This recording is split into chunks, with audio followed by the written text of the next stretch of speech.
A very good day to all of you watching Behind Me Media. You are watching Real Estate Reality Episode 3. So today we are here with Mr. Riaz Rauf, and in the past two episodes also he was with us. But unfortunately today Varun is not able to join us today. But still we'll be discussing with Mr. Riaz Rauf. So last time, on the last two episodes, we were talking about the best time to invest, before or after tariffs. Now today we thought of focusing on the economic impacts and market trends in 2025.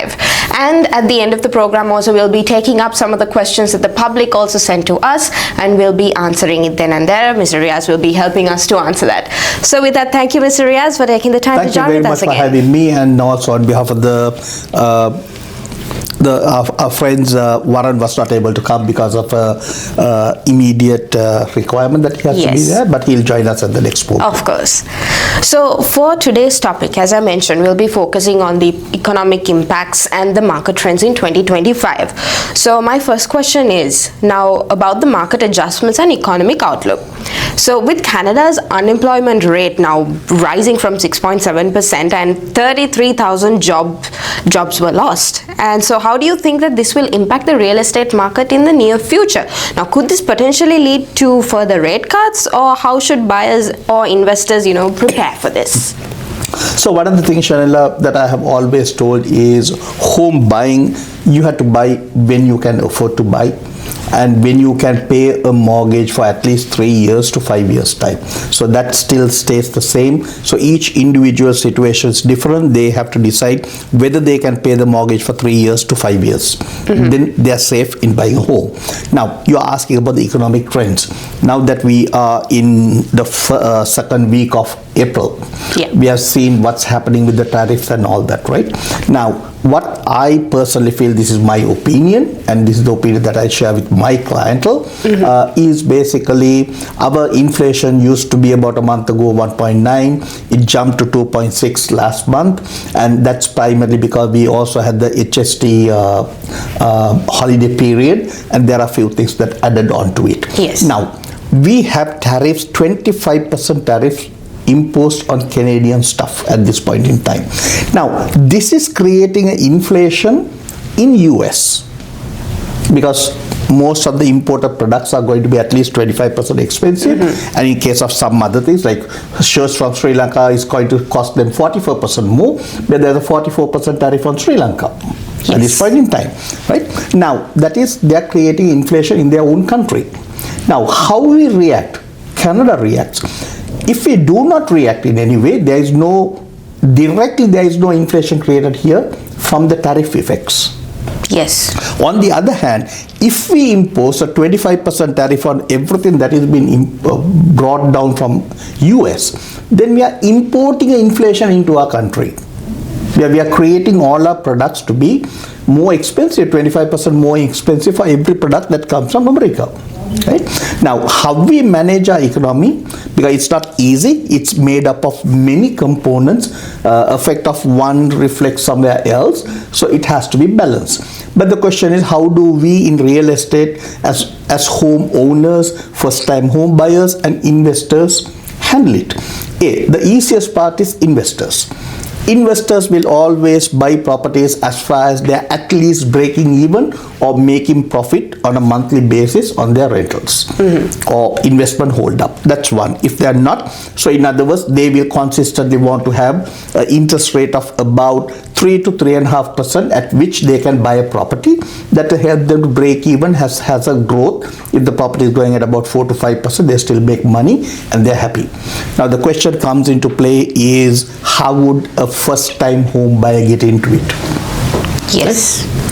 From a first time home buyer's point of view, I always said, and even in the last program I said, this country creates M2 or money supply is on average, we are creating about 8% of money supply, whereas the Toronto Real Estate Board prices are increasing only by about 7%. So one of the factors that I can straight away prove this across is if we look at the prices, the average price for the last 10 years. The average price of a home in Toronto in 2015 was 613,933, another 614,000. In 2025 March, even in the down market, the prices are 1,093,250. That's an appreciation of 190,500 over a 10-year period, which is as a rate 21.2% appreciation. So if you take the whole thing as a percentage, we are growing at around 4% in the last 10 years. Right? So real estate prices have been, even in the down market, annually we are appreciating at 4%. Yes. Right? And that is if you take the last 10 years. If you take the last 5 years, we are growing exactly by 7%. Right. So a person who is buying a property today and a person who may want to buy a property next year, definitely he is going to pay at least around 5% more for that property. On the other hand, the properties are well balanced and there is more properties in the market. Monthly inventory is high. At the moment, they have a better choice, better bargaining position at this point in time than it's going to be in the next month or the next day is going to be. So I would say, if you're all qualified to buy, it's a good time to buy. To sell, I would always say, put back as much as possible. Right. So yes, I think there's one of the public questions I was asking about this. We'll get to that later. But now I think we answered about the adjustments, market adjustments and economic outlook. I think the second question is also somewhat related to that, but just add on to it. It's about the affordability in the GTA. So in March 2025, we saw a decline in both home prices and borrowing costs in the GTA, the Greater Toronto Area, making home ownership more affordable compared to the previous year. So do you think this trend will continue, and what does it mean for the first time home buyers and current home buyers like looking to upgrade? So the fact of the matter is, if we are talking of Toronto, and now even if you talk of the larger Canadian context, right? At the moment, at most, we are creating around 180,000 homes a year. The need is for 500,000 houses per year. Yes. Is a requirement. So we are having a shortfall of 300,000 per month. Per year. Per year. One of the reasons for that is lack of land space. The rigid requirements in land space, etc., and also the declining population of the tradesmen, carpenters and people. So these are not something you can change around in 3 years or 4 years. Even the policy decisions that are made by elected new prime ministers in a few weeks' time, they will take 4 to 5 years to rectify this, to get it going. Because increasing from 180 or 200,000 to even 400,000 takes 100% effort. So in the foreseeable future, we will keep looking at this issue of lack of houses. Although in Toronto and Vancouver at the moment we have a high inventory in the new condominiums, that will also get absorbed between now and 2028. It's going to be creating another issue in 2028 with the lack of condos, new developments. However, the question here is affordability is keeping on dropping in Toronto and in Canada. And also one of the things what it is, say for example, in 2022, the housing prices were at its peak in March of 2022. But a person who has 100,000 income was able to get a mortgage of about 800,000 qualified. But now the same person who has 100,000 income is probably able to get qualified for about 200,000 less than then, because we also have the stress test. So if your mortgage rate is 4%, you add the 2% stress test and you qualify him at 6%. So as far as one of the way to get over this is to take the stress test away, so people can qualify themselves to buy homes. And as a government policy, they should at least do this for first-time home buyers. So first-time home buyers doesn't have to go through that ability to qualify themselves at a 6 or 7% mortgage rate, where their actual payment is only 4 or 5%. Understood. So I think in this program, since we have a limited time, there's more to be discussed on this. But now, because we came in a flow, I want to jump straight into the public sector Please. questions. So some of the questions that you received, I received after the program is that, people wanted to know their current situation and some advice from a realtor as well. So one of the people who asked was, I'm just going to read out their scenario. So he's saying that I invested in a 2-bedroom new build condominium in Mississauga in 2028, which I took possession of in September 2024. So the total cost was approximately $465,000, including land transfer fees and other expenses. So I began leasing the property during the interim occupancy in July 2024 for $2,550. Currently, similar properties in the building are selling for around $600,000. My friends are advising me to sell the condo now due to uncertainties about the future market conditions. So what do you recommend? Should I sell or hold on for the property? That's his question. So one of the good things is congratulations to this person who bought this condo long time ago, but Yes. got possession in September 2024, last year September, and the total cost was about 465,000. And today, when her friends say that's basically based on similar units selling on the same property. So if the market value is 600,000, she's making some good gains over there, and also she's making approximately 150,000. Profit, if that is the case, and that 160,000 made on her investment of 460,000, it's less than 90,000. So her investment is 90,000, she's making a profit of 160,000, which gives you a good ROI Right. over a 5-year period, that because it would have taken 4 years to construct and 1 year of occupancy. So congratulations to her. But you got to be very careful in doing certain things, because when you this is an investment property because she have rented it out. When you get an investment property to you, and if you sell that investment property without owning it for at least 1 year, right, you are subject to 100% taxation of your profits. So if she's making 160,000 profit, she taxed on that full 160,000. But if she sells after owning it for a year, then she is given a 50% grant, which means about 80,000 is tax free, and she's been taxed only on the balance 80,000. So that's a huge advantage. Now, if she wants to sell this property, she can start advertising it, listing it, doing everything now, but her closing date should be after September. Right. Because only in September she will be completing 1 year of ownership. Okay.